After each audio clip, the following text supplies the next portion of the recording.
அன்பு உள்ளங்களே வணக்கம்.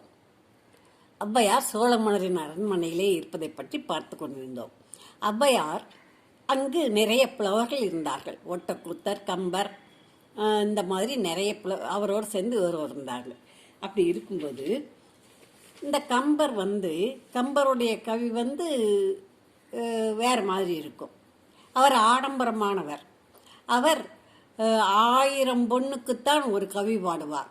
வெளியில் இருக்கவர்களுக்கு அரண்மனையில் அரசவை கவிஞர், அதனால அவர் அரசனை பற்றி பாடுவார். ஆனால் வெளியில் பாடுறவங்களுக்கு 1000 பொண்ணு கொடுத்தாத்தான், 1000 பவுன் தங்கம் கொடுத்தாத்தான் அவர் கவி பாடுவார். ஔவையார் அப்படி இல்லை, மிகவும் எளிமையானவர். கம்பர் அப்பொழுது தமிழ்நாடு முழுவதும் தெரிந்திருக்கவில்லை. சோழ மன்னனின் அரண்மனையில் மட்டும் இருந்தார். ஆனால் ஔவையார் தமிழ்நாட்டு மன்னர்களெல்லாம் மதிக்கத்தக்கவராக இருந்தார். இந்த ஔவையார் சோழ நாட்டில் இருக்கும்போது இந்த கம்பர் ஒரு நாள் கவி பாடினார். பாடவும் அவர் கூட இருந்த அந்த கவிதையில் ரொம்ப அர்த்தம் ஒன்றும் இல்லை. ஆனாலும் கூட எல்லாரும் பாராட்டினாங்க. ஏன்னு சொன்னால் அவர் பெரிய கவிஞர், அரசவை கவிஞர், ஆரவாரம் மிக்கவர். அவர் எப்பவும் ஆடம்பரமாக இருப்பார். கையில் விரலில் மோதிரம், கழுத்தில் அட்டிகை, அரசன் கொடுத்த பதக்கங்கள், பட்டம், கையில் கடகம், இந்த இடுப்பில் பட்டு வேட்டி, பட்டு ஆடைகள், அதுலேயும் வேலைப்பாடு மிகுந்த ஆடைகள், இப்படியெல்லாம் போட்டு ரொம்ப அலங்காரமாக இருப்பார்.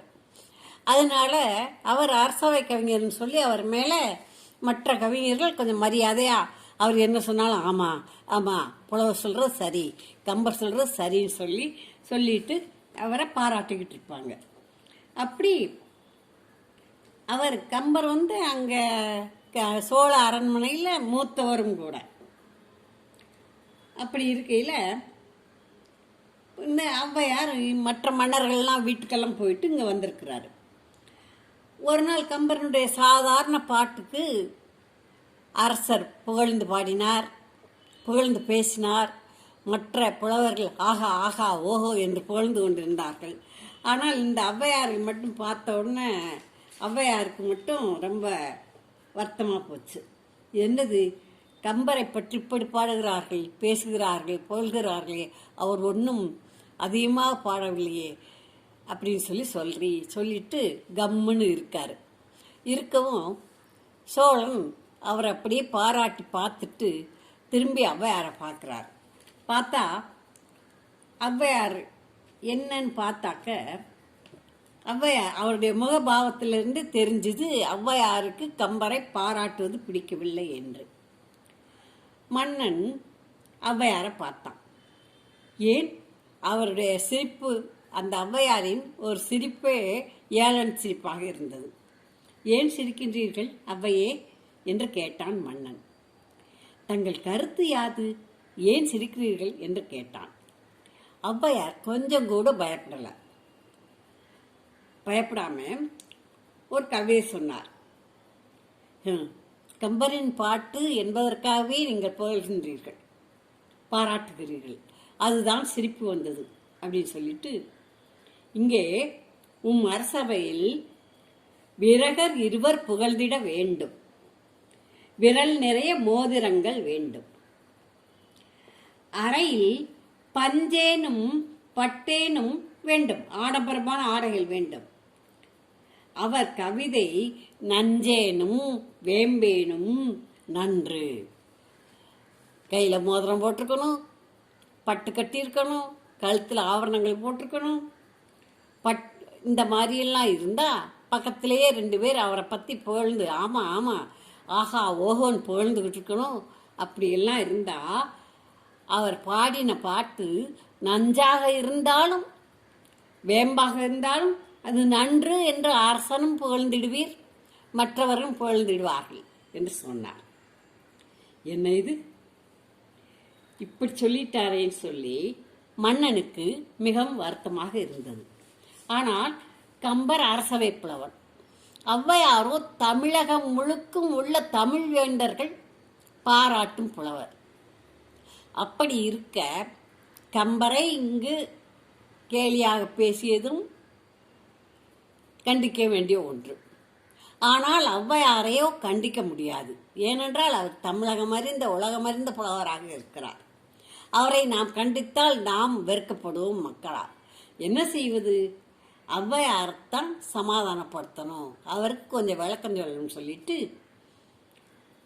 அந்த ஔவையார் பாடிய பாடலும் பேசிய பேச்சும் சோழனுக்கு வருத்தத்தை ஏற்படுத்தியது.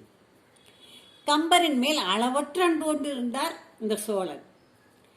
தன் கண்ணெதிரியே என் அவையிலேயே கம்பரை பழிப்பதை பார்த்து கொண்டு இருக்க முடியாது, என்ன செய்யறது அப்படின்னு சொல்லிட்டு ஔவையாரை பார்த்து கேட்கிறார். ஔவையே, நான் கம்பரின் ஆடம்பரங்களுக்கு பணிந்து பாராட்டவில்லை. அவர் பெரிய பெரிய காவியங்கள் ஏற்றியிருக்கிறார். அவர் போல் காவியங்கள் இயற்றியவர் யார் இருக்கிறார்கள்? சொல்லுங்கள் பார்ப்போம் ஔவையே என்றார்.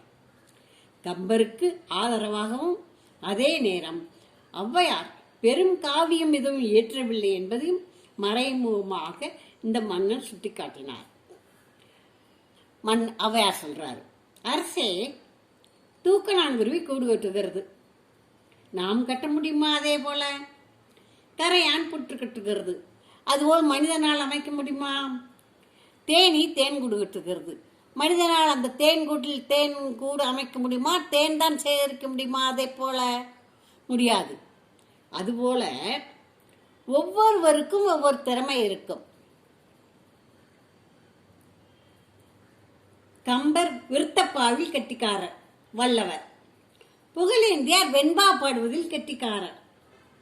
ஒட்டக்கூத்தர் உலா பாடுவதில் கெட்டிக்காரர். நான் குழந்தைகளுக்கும் பெரியவர்களுக்கும் எளிதில் புரியுமாறு பாடுவதில் வல்லமை இருக்கிறது என்னிடம். ஆனால் கருத்து இருக்க வேண்டுமே. எல்லாவற்றிலும் கருத்து இருந்தால் பாராட்டலாம். உமது அவையில் அப்படி இல்லை. கையில் மோதிரங்கள் வேண்டும், கழுத்தில் ஆபரணங்கள் வேண்டும், இடையே நல்ல ஆடைகள் வேண்டும், இருவர் பின்னால் இருந்து ஆகா ஓஹோ என்று புகழ வேண்டும். அப்படி இருந்தால்தான் உமது அவையில் பாராட்டு கிடைக்கும் என்று சொல்லி அவர் முடித்து விட்டார் ஔவையார். அதற்குத்தான் அவர் கம்பர் பெரிய வித்வான், அவரை மாதிரி யாராலும் பாட முடியாது என்று சொல்லிவிட்டு அவையை கலைத்தார் சோழ மன்னர். இவ்வாறு இந்த ஔவையாரானவர் எந்த மன்னருக்கும் பயப்பட மாட்டார். தன் மனதில் பட்டதை நேரில் கூறி அவர்களை திருத்துவார். மன்னர்களும் அவர் தெய்வீகமானவர், தெய்வீக புலவர் என்று அவருக்கு பணிந்து அவருக்கு சேவை செய்து அவர் மனதை நோக விடாமல் பார்த்து கொள்வார்கள். இந்த எளிமையான ஔவையாரை பற்றி நாம் தொடர்ந்து பார்ப்போம். நன்றி, வணக்கம்.